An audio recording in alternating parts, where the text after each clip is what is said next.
ಅಭಿವೃದ್ಧಿ ಮತ್ತು ನೀರು ಪೂರೈಕೆ ಸಚಿವರಾಗಿದ್ದರು. ಅವರು ವೃತ್ತಿನಲ್ಲಿ ವಕೀಲರಾಗಿದ್ದಂಥವ್ರು. ಅವರು ನಮ್ಮನ್ನು ಅಗಲಿದ್ದಾರೆ. ಅವ್ರ ಕಾಲದಲ್ಲಿ ಹಳ್ಳಿಗೆ ಬೋರ್ವೆಲ್ಗಳನ್ನು ಕೂಡ ತೋಡಿಸ್ತಕ್ಕಂಥ ಕೆಲಸವನ್ನು ಮಾಡಿದರು.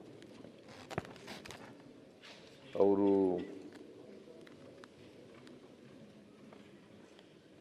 ಶೃಂಗೇರಿ ವಿಧಾನಸಭಾ ಕ್ಷೇತ್ರದಿಂದ ಶಾಸಕರಾಗಿದ್ದಂಥವರು.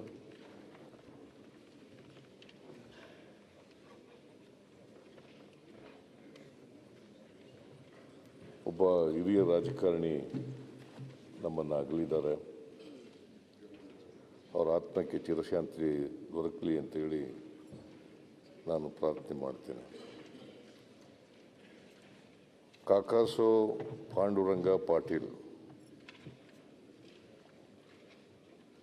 ಇವರು ಕೂಡ ನಿಧನರಾಗಿದ್ದಾರೆ. ಹುಕ್ಕೇರಿ ತಾಲೂಕಿನ ಕಣಗಲ ಜಿಲ್ಲಾ ಪಂಚಾಯತಿ ಸದಸ್ಯರಾಗಿದ್ದರು. ಆ ಮೂಲಕ ರಾಜಕೀಯ ಪ್ರವೇಶ ಮಾಡಿ ಬೆಳಗಾಂನ ಕೇಂದ್ರ ಸಹಕಾರ ಬ್ಯಾಂಕ್ನ ನಿರ್ದೇಶಕರಾಗಿ ಕಾರ್ಯನಿರ್ವಹಿಸಿದರು. ಅವರು ಸಹಕಾರಿ ಕ್ಷೇತ್ರ, ರಾಜಕೀಯ ಮತ್ತು ನೀರಾವರಿ ಕ್ಷೇತ್ರಗಳಲ್ಲಿ ಭಾಳ ಆಸಕ್ತಿ ಹೊಂದಿದ್ದಂಥವರು. ಇವರು 3 ಬಾರಿ ಬೆಳಗಾವಿಯ ನಿಪ್ಪಾಣಿ ಕ್ಷೇತ್ರದಿಂದ ಆಯ್ಕೆಯಾಗಿದ್ದಂಥವರು. ಅವರು ನಮ್ಮನ್ನು ಇತ್ತೀಚೆಗೆ ಅಗಲಿದ್ದಾರೆ. ಅವರ ಆತ್ಮಕ್ಕೂ ಕೂಡ ಶಾಂತಿ ದೊರಕಲಿ ಅಂತೇಳಿ ಪ್ರಾರ್ಥನೆ ಮಾಡ್ತೇನೆ. ಶಿವರಾಜ್, ಏನು ಸಂತಾಪ ನಡೀತಿದೆ, ನೀವೆಲ್ಲ ಮಾತಾಡಿದ್ರೆ ಸಂತಾಪ ಯಾಕೆ ಬೇಕು? ಬಾರಪ್ಪ ಮಂತ್ರಿ, ನೀವು ಯಾಕೆ ಇಲ್ಲಿ ಒಂದು ಪಾವಿತ್ರತೆ ಇಲ್ವಾ ಸಂತಾಪಕ್ಕೆ? ಯಾರಿಗೆ ಮಾತಾಡಬೇಕಾದ್ರೆ ಹೊರಗೆ ಹೋಗಿ ಮಾತಾಡಿ. ಇಲ್ಲಿ ಒಂದು ದುಃಖದ ವಿಚಾರ ತೀರೋಗಿದೆ, ಅವರಿಗೆ ಸಂತಾಪ ವ್ಯಕ್ತಪಡಿಸಿದ್ದಾರೆ. ಅವರ ಕುಟುಂಬದ ಅಭಿಮಾನ ನೋಡ್ತಾ ಇದ್ದಾರೆ. ಇಲ್ಲಿ ಸಂತಾಪ ಆಗೋ ನೀವು ನಿಮ್ಮಷ್ಟೇ ಇಲ್ಲಿ ತಮಾಷೆ ಮಾತಾಡಿ ಕೂತ್ಕೊಂಡ್ರೆ ಏನು ಪ್ರಾಮುಖ್ಯ ಬರ್ತದಕ್ಕೆ? ಸಂಸ್ಕೃತಿ ಸಚಿವರು ಆಯಿತು.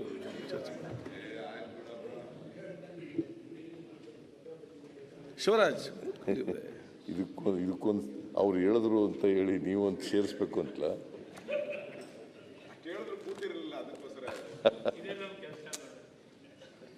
ಆಮೇಲೆ ಶ್ರೀ ಡೆರಿಕ್ MB ಪುಲಿನ್ಪಾ ಇವರು ನಾಮನಿರ್ದೇಶಿತ ಸದಸ್ಯರು, 2 ಸಾರಿ ಸದಸ್ಯರಾಗಿದ್ದರು. ಇವರು ಆಂಗ್ಲೋ ಇಂಡಿಯನ್ ವರ್ಗದಿಂದ ಸದಸ್ಯರಾಗಿದ್ದಂಥವರು. ಇವರು ಶಿಕ್ಷಣ ಕ್ಷೇತ್ರದಲ್ಲಿ ಅಪಾರವಾದಂಥ ಕಾಳಜಿಯನ್ನು ಇಟ್ಕೊಂಡಿದ್ದಂಥವರು. ಇವರ ಆತ್ಮಕ್ಕೂ ಕೂಡ ಶಾಂತಿ ದೊರಕಲಿ ಅಂತೇಳಿ ನಾನು ಪ್ರಾರ್ಥನೆ ಮಾಡ್ತೇನೆ. N. ರಾಜಣ್ಣ ನಮ್ಮ ಜೊತೆ ಇದ್ದಂಥ ಶಾಸಕರು. ಅವರು ಪಾಪ ಭಾಳ ಶಿಸ್ತಿನ ಮನುಷ್ಯ. ಯಾವಾಗಲೂ ಜೋರಾಗಿ ಮಾತಾಡೋರು, ಆದರೆ ಶಿಸ್ತನ್ನು ಬಿಟ್ಟು ಎಲ್ಲೂ ಕೂಡ ಹೋಗ್ತಿರ್ಲಿಲ್ಲ ಅವರು. ಸೊ ಅಂಥವರು ಶಾಸಕರಾಗಿದ್ದರು, ನಮ್ಮ ಜೊತೆಯಲ್ಲಿ ಇದ್ದರು. ಜೊತೆಗೆ ದಂಡು ಪ್ರದೇಶದ ಗೋಪಾಲಕರ ಸಂಘದ ಅಧ್ಯಕ್ಷರಾಗಿ ಕೂಡ ಕೆಲಸ ಮಾಡಿದರು. ಅವರಿಗೆ ಪ್ರಾಣಿ ದಯಾ ಸಂಘದ ಪ್ರತಿನಿಧಿ ಕೂಡ ಆಗಿದ್ದರು. ಹಲವಾರು ಸಂಘ ಸಂಸ್ಥೆಗಳಲ್ಲಿ ಕೆಲಸಗಳನ್ನು ಮಾಡ್ತಾಯಿದ್ರು. ಇವರು ನಗರ ಪಾಲಿಕೆ ಸದಸ್ಯರಾಗಿದ್ದರು, ಆಮೇಲೆ ಶಾಸಕರಾಗಿದ್ದರು. ಭಾಳ ಮುಖ್ಯವಾಗಿ ಹೈನುಗಾರಿಕೆ ನಡೆಸ್ತಾ ಇದ್ದರು. ಈ ಹೈನುಗಾರಿಕೆಯಲ್ಲಿ ಕೊನೆಯವರೆಗೂ ಕೂಡ ಹೈನುಗಾರಿಕೆ ನಡೆಸ್ತಾ ಇದ್ದರು. ಸೊ ಅವರು ನಮ್ಮನ್ನು ಅಗಲಿದ್ದಾರೆ. ಅವರ ಆತ್ಮಕ್ಕೆ ಚಿರಶಾಂತಿ ದೊರಕಲಿ ಅಂತೇಳಿ ಪ್ರಾರ್ಥನೆ ಮಾಡ್ತೇನೆ. ಆಮೇಲೆ ಡೇವಿಡ್ ಸಿಮಿಯಾನ್ ಮೇಲ್ಮನೆ ಸದಸ್ಯರಾಗಿದ್ದರು, ಗುಲ್ಬರ್ಗದವರು. ಅವರು ಕೂಡ ನಮ್ಮ ಜೊತೆಯಲ್ಲಿ ಇದ್ದಂಥವರು, ನಮ್ಮ ಪಾರ್ಟಿನಲ್ಲಿ ಇದ್ದಂಥವರು. ಅವರು MA ಪದವೀಧರರಾಗಿದ್ದರು. ಶಿಕ್ಷಣ ಕ್ಷೇತ್ರದಲ್ಲೂ ಕೂಡ ತಮ್ಮನ್ನು ತೊಡಗಿಸ್ಕೊಂಡಿದ್ದರು. ಅವರು 96ರಿಂದ 2002ರವರೆಗೆ ವಿಧಾನ ಪರಿಷತ್ತಿನ ನಾಮನಿರ್ದೇಶಿತ ಸದಸ್ಯರಾಗಿದ್ದರು. ಆಮೇಲೆ ಅಧ್ಯಕ್ಷರಾಗಿದ್ದರು. ಆಮೇಲೆ ಸ್ವಲ್ಪ ದಿನ ಹಂಗಾಮಿ ಸಭಾಪತಿಗಳಾಗಿ ಕೂಡ ಕೆಲಸ ಮಾಡಿದರು. ಅವರು ಕೂಡ ಇತ್ತೀಚೆಗೆ ಆಗಲಿದ್ದಾರೆ ನಮ್ಮ ಜೊತೆ ಇದ್ದಂಥವರು. ಅವರ ಆತ್ಮಕ್ಕೂ ಕೂಡ ಚಿರಶಾಂತಿ ದೊರಕಲಿ ಅಂತೇಳಿ ನಾನು ಪ್ರಾರ್ಥನೆ ಮಾಡ್ತೇನೆ. ಆಮೇಲೆ ಡಾಕ್ಟರ್ ಎನ್ ತಿಪ್ಪಣ್ಣ, ಇವರು ವಕೀಲರಾಗಿದ್ದರು, ವೃತ್ತಿನಲ್ಲಿ ಒಳ್ಳೆ ಲಾಯರ್ ಕೂಡ ಆಗಿದ್ದರು. 3 ಬಾರಿ ವಿಧಾನ ಪರಿಷತ್ತಿಗೆ ಸದಸ್ಯರಾಗಿ ಕೆಲಸ ಮಾಡಿದ್ದಾರೆ. ಆಮೇಲೆ ಸ್ವಲ್ಪ ದಿನ ಹಂಗಾಮಿ ಸಭಾಪತಿಯಾಗಿ ಕೆಲಸ ಮಾಡಿದ್ದಾರೆ. ಇವರು ಭಾಳ ಮುಖ್ಯವಾಗಿ ಶಿಕ್ಷಣ ಕ್ಷೇತ್ರದಲ್ಲಿ ತಮ್ಮನ್ನು ತೊಡಗಿಸ್ಕೊಂಡು ಕೆಲಸ ಮಾಡ್ಕೊಂಡು ಬಂದಿದ್ದರು. ಅವರು ಬಳ್ಳಾರಿ ವೀರಶೈವ ವಿದ್ಯಾವರ್ಧಕ ಸಂಘದ ಶಿಕ್ಷಣ ಸಂಸ್ಥೆಗಳ ಕಾರ್ಯದರ್ಶಿಯಾಗಿ ಕೂಡ ಕೆಲಸ ಮಾಡಿದರು. ಮತ್ತು ಕರ್ನಾಟಕ ವಿಶ್ವವಿದ್ಯಾಲಯದಲ್ಲಿ ಸಿಂಡಿಕೇಟ್ ಮೆಂಬರು, ಗುಲ್ಬರ್ಗ ವಿಶ್ವವಿದ್ಯಾಲಯದಲ್ಲಿ ಸೆನೆಟ್ ಮೆಂಬರ್ ಆಗಿ ಕೂಡ ಕೆಲಸ ಮಾಡಿದರು. ಅವರು ಇವತ್ತು ನಮ್ಮನ್ನು ಅಗಲಿದ್ದಾರೆ. ಅವರ ಆತ್ಮಕ್ಕೆ ಚಿರಶಾಂತಿ ದೊರಕಲಿ ಅಂತೇಳಿ ನಾನು ಪ್ರಾರ್ಥನೆಯನ್ನು ಮಾಡ್ತೇನೆ. ಆಮೇಲೆ ಡಾಕ್ಟರ್ ಕಸ್ತೂರಿ ರಂಗನ್, ಮಾಜಿ ಇಸ್ರೋ ಅಧ್ಯಕ್ಷರು, ಅವರು ಕೇರಳದಲ್ಲಿ ಜನಿಸಿದರು, ಎರ್ನಾಕುಲಂನಲ್ಲಿ. ಆಮೇಲೆ BSc ಪದವಿ ಭೌತಶಾಸ್ತ್ರದಲ್ಲಿ MSc ಪದವಿ ಪಡೆದಿದ್ದರು. ಹೈ ಎನರ್ಜಿ ಅಟಾನಮಿಯಲ್ಲಿ PhD ಕೂಡ ಪಡೆದಿದ್ದರು. ಅವರು ನಮ್ಮನ್ನು ಅಗಲಿದ್ದಾರೆ. ಜೊತೆಗೆ ಇಸ್ರೋ ಅಧ್ಯಕ್ಷರಾಗಿ ಭಾಳಷ್ಟು ಕೆಲಸವನ್ನು ಮಾಡಿದ್ದಾರೆ. ಅವರ ಸಾಧನೆಗಳನ್ನು ನೋಡಿ ಕೇಂದ್ರ ಸರ್ಕಾರ ಮತ್ತು ರಾಜ್ಯ ಸರ್ಕಾರ ಅವರಿಗೆ ಪ್ರಶಸ್ತಿಗಳನ್ನು ಕೊಟ್ಟಿತ್ತು ಅಂತಕ್ಕಂಥ ಮಾತುಗಳನ್ನು ಈ ಸಂದರ್ಭದಲ್ಲಿ ಹೇಳಲಿಕ್ಕೆ ಬಯಸ್ತಾ ಇದ್ದೇನೆ. ಆಮೇಲೆ ಶ್ರೀಯುತರು ಸಹ್ಯಾದ್ರಿ ಸಂರಕ್ಷಣೆ ಕುರಿತಂತೆ ಪಶ್ಚಿಮ ಘಟ್ಟ ಮತ್ತು ಮಲೆನಾಡು ಪ್ರದೇಶವು ಅತಿ ಸೂಕ್ಷ್ಮ ಪರಿಸರ ವಲಯವಾಗಿದ್ದು, ಅಲ್ಲಿ ಅಪರೂಪದ ಪ್ರಾಣಿ ಪಕ್ಷಿಗಳು ಗಿಡಮೂಲಿಕೆಗಳು ಇರುವುದರಿಂದ ಆ ಪ್ರದೇಶದಲ್ಲಿ ಗಣಿಗಾರಿಕೆ, ಕ್ವಾರಿ, ಮರಳುಗಾರಿಕೆ, ಪರಿಸರ ವಿರೋಧಿ ಯೋಜನೆಗಳಾದ ಕೈಗಾರಿಕೆ, ಜಲವಿದ್ಯುತ್, ಪವನ ವಿದ್ಯುತ್ ಯೋಜನೆಗಳನ್ನು ಸಂಪೂರ್ಣವಾಗಿ ನಿಷೇಧಿಸುವಂತೆ ಹಾಗೂ ಈ ಪ್ರದೇಶದಲ್ಲಿ ಸಿಮೆಂಟು, ಕಲ್ಲು, ರಾಸಾಯನಿಕ ಬಳಸಲು ಪುನರ್ವಸತಿಯನ್ನು ನೀಡಬಾರದೆಂದು ವಿಸ್ತೃತವಾದ ಕಸ್ತೂರಿ ರಂಗನ್ ಅವರು ವರದಿಯನ್ನು ಸರ್ಕಾರಕ್ಕೆ ಸಲ್ಲಿಸಿದರು. ಅವರಿಗೆ ಪದ್ಮವಿಭೂಷಣ ಪ್ರಶಸ್ತಿ ಬಂದಿತ್ತು.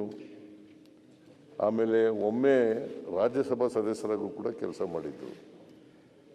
ಆಮೇಲೆ ಫ್ರೆಂಚ್ ಗಣರಾಜ್ಯದ officer of the legion of honour ಅಂತ ಪ್ರಶಸ್ತಿ ಕೂಡ ಅವರಿಗೆ ಬಂದಿತ್ತು.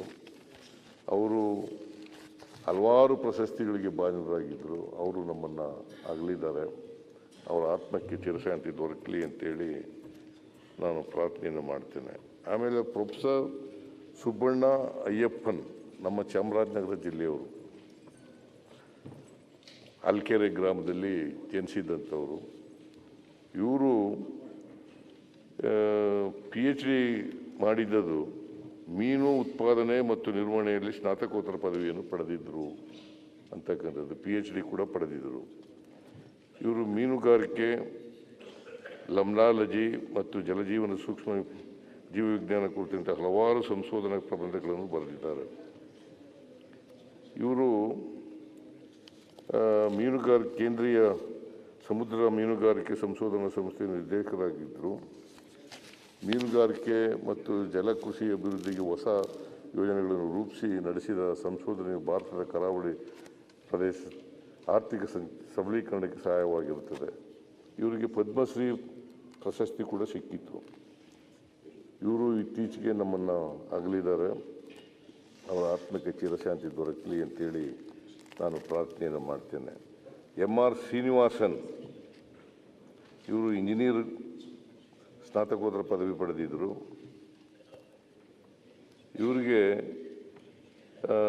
ಭಾರತದ ಮೊದಲ ಪರಮಾಣು ವಿದ್ಯುತ್ ಸ್ಥಾವರ ನಿರ್ಮಾಣ ಹಾಗೂ ಮದ್ರಾಸ್ ಪರಮಾಣು ವಿದ್ಯುತ್ ಸ್ಥಾವರದ ಪ್ರಾಜೆಕ್ಟ್ ಇಂಜಿನಿಯರ್ ಆಗಿ ಕಾರ್ಯನಿರ್ವಹಿಸಿದ ಅವರು ಭಾರತದ ಪರಮಾಣು ಪವರ್ ಬೋರ್ಡ್ನ ಮತ್ತು ಅಣು ವಿದ್ಯುತ್ ಮಂಡಳಿಯ ಅಧ್ಯಕ್ಷ, ಪರಮಾಣು ಶಕ್ತಿ ಇಲಾಖೆಯ ಕಾರ್ಯದರ್ಶಿ, ಪರಮಾಣು ವಿದ್ಯುತ್ ನಿಗಮ ಲಿಮಿಟೆಡ್ನ ಸ್ಥಾಪಕ ಅಧ್ಯಕ್ಷ ಹುದ್ದೆ ಸೇರಿದಂತೆ ಹಲವಾರು ಜವಾಬ್ದಾರಿ ಸ್ಥಾನಗಳನ್ನು ಕೆಲಸ ಮಾಡಿದ್ದಾರೆ. ಸಮರ್ಥವಾಗಿ ಕೆಲಸ ಮಾಡಿದ್ರು. ಇವರಿಗೆ ಪದ್ಮಶ್ರೀ, ಪದ್ಮಭೂಷಣ, ಪದ್ಮವಿಭೂಷಣ ಈ ಪ್ರಶಸ್ತಿಗಳೆಲ್ಲ ಕೇಂದ್ರ ಸರ್ಕಾರ ಕೊಟ್ಟಿತ್ತು ಅಂತಕ್ಕಂಥದ್ದನ್ನು ಇವತ್ತು ಸ್ಮರಿಸ್ಕೋಬೇಕಾಗ್ತದೆ. ಅವರು ನಮ್ಮನ್ನು ಅಗಲಿದ್ದಾರೆ. ಅವರ ಆತ್ಮಕ್ಕೆ ಚಿರಶಾಂತಿ ದೊರಕಲಿ ಅಂತೇಳಿ ನಾನು ಪ್ರಾರ್ಥನೆ ಮಾಡ್ತೇನೆ. ಆಮೇಲೆ ಪ್ರೊಫೆಸರ್ GS ಸಿದ್ಧಲಿಂಗಯ್ಯ, ಇವರು ಸಾಹಿತಿ. ಮೈಸೂರು ಮಹಾರಾಜರ ಕಾಲೇಜಿನಲ್ಲಿ ಓದಿದರು. BA ಆನರ್ಸ್ ಪದವಿ ಪಡೆದಿದ್ದರು. ಆಮೇಲೆ ಮೊದಲನೇ ರ್ಯಾಂಕನ್ನು ಪಡೆದಿದ್ದಂಥವ್ರು ಅವರು. ಆಮೇಲೆ MA ಪದವಿ ಮಾಡ್ಕೊಂಡ್ರು. ವಿವಿಧ ಕಾಲೇಜುಗಳಲ್ಲಿ ಪ್ರಾಂಶುಪಾಲರಾಗಿ ಕೆಲಸ ಮಾಡಿದರು. ಎಲ್ಲಕ್ಕಿಂತ ಮುಖ್ಯವಾಗಿ ಕರ್ನಾಟಕ ರಾಜ್ಯದ ಕಾಲೇಜು ಶಿಕ್ಷಣ ಇಲಾಖೆಯ ನಿರ್ದೇಶಕರಾಗಿ ಕೆಲಸ ಮಾಡಿರ್ತಾರೆ. ಇವರು ಸಾಹಿತಿ, ಕವಿ, ವಿಮರ್ಶಕರಾಗಿ ಕನ್ನಡ ಸಾಹಿತ್ಯ ಲೋಕಕ್ಕೆ ತಮ್ಮದೇ ಆದಂಥ ಕೊಡುಗೆ ನೀಡಿದ್ದಾರೆ. ಅನೇಕ ಗ್ರಂಥಗಳನ್ನು ರಚನೆ ಮಾಡಿದ್ದಾರೆ. ಆಮೇಲೆ ಕನ್ನಡ ಸಾಹಿತ್ಯ ಪರಿಷತ್ನ 17ನೇ ಅಧ್ಯಕ್ಷರಾಗಿದ್ದ ಶ್ರೀಯುತರು ತುಮಕೂರು ಜಿಲ್ಲಾ ಸಾಹಿತ್ಯ ಸಮ್ಮೇಳನದಲ್ಲಿ ಅಧ್ಯಕ್ಷರಾಗಿದ್ದರು. ಮುಂಬೈನ ಅಖಿಲ ಭಾರತ ಶರಣ ಸಾಹಿತ್ಯ ಸಮ್ಮೇಳನದ ಅಧ್ಯಕ್ಷತೆಯನ್ನು ವಹಿಸಿದ್ದ ಶ್ರೀಯುತರು ರಾಜ್ಯೋತ್ಸವ ಪ್ರಶಸ್ತಿ, ಸಾಹಿತ್ಯ ಅಕಾಡೆಮಿ ವಿಶೇಷ ಗೌರವ, ಬಸವ ಪ್ರಶಸ್ತಿ, ಮಾಸ್ತಿ ಪ್ರಶಸ್ತಿ ಸೇರಿದಂತೆ ಹಲವಾರು ಪ್ರಶಸ್ತಿಗಳಿಗೆ ಭಾಜನರಾಗಿದ್ದರು. ಇವರು ಕೂಡ ನಮ್ಮನ್ನು ಅಗಲಿದ್ದಾರೆ. ಇವರ ಆತ್ಮಕ್ಕೆ ಚಿರಶಾಂತಿ ದೊರಕಲಿ ಅಂತೇಳಿ ನಾನು ಪ್ರಾರ್ಥನೆಯನ್ನು ಮಾಡ್ತೇನೆ. ಆಮೇಲೆ ವೆಂಕಟೇಶ್ ಮೂರ್ತಿ, ಡಾಕ್ಟರ್ HS ವೆಂಕಟೇಶ್ ಮೂರ್ತಿ, ಇವರು ಚಿತ್ರದುರ್ಗ ಜಿಲ್ಲೆಯವರು, ಹೊದಗೆರೆ ಗ್ರಾಮದವರು. ಕನ್ನಡದಲ್ಲಿ ಸ್ನಾತಕೋತ್ತರ ಪದವಿ ಪಡ್ಕೊಂಡು ಇವರು ಕನ್ನಡದಲ್ಲಿ ಕಥನ ಕವನಗಳು ಕುರಿತಂತೆ ಮಹಾಪ್ರಬಂಧವನ್ನು ಮಂಡಿಸಿ PhD ಪಡೆದಿದ್ದರು. ಬೆಂಗಳೂರಿನ ಸೆಂಟ್ ಜೋಸೆಫ್ ವಾಣಿಜ್ಯ ಕಾಲೇಜಿನಲ್ಲಿ 3 ದಶಕಗಳು ಹೆಚ್ಚಾಗಿ ಉಪನ್ಯಾಸಕರಾಗಿದ್ದಂಥವರು. 3 ದಶಕಗಳು ಹೆಚ್ಚು ಕಾಲ ಉಪನ್ಯಾಸಕರಾಗಿದ್ದಂಥವರು. ಅವರು ಸ್ವತಃ ಕವಿಯಾಗಿದ್ದರು. ಸಾಹಿತ್ಯ ಕ್ಷೇತ್ರದಲ್ಲಿ ತಮ್ಮದೇ ಆದಂಥ ಛಾಪನ್ನು ಒತ್ತಿರ್ತಕ್ಕಂಥವರು. ಮತ್ತು ಕನ್ನಡ ಸಾಹಿತ್ಯ ಸಮ್ಮೇಳನದ ಅಧ್ಯಕ್ಷರು ಕೂಡ ಆಗಿದ್ದರು. 5 ಬಾರಿ ಕರ್ನಾಟಕ ಸಾಹಿತ್ಯ ಅಕಾಡೆಮಿ ಪ್ರಶಸ್ತಿ, ಕೇಂದ್ರ ಸಾಹಿತ್ಯ ಅಕಾಡೆಮಿ ಪ್ರಶಸ್ತಿ ಸೇರಿದಂತೆ ಹಲವಾರು ಪ್ರಶಸ್ತಿಗಳಿಗೆ ಭಾಜನರಾಗಿದ್ದರು. ಇವರು ಹೆಸರಾಂತ ಕವಿ, ಭಾವಗೀತೆಗಳ ಸರದಾರ ಡಾಕ್ಟರ್ HS ವೆಂಕಟೇಶ್ ಮೂರ್ತಿಯವರು ನಮ್ಮನ್ನು ಅಗಲಿದ್ದಾರೆ. ಅವರ ಆತ್ಮಕ್ಕೆ ಚಿರಶಾಂತಿ. ವೇಳೆ ನಡೆದ ದುರಂತ IPL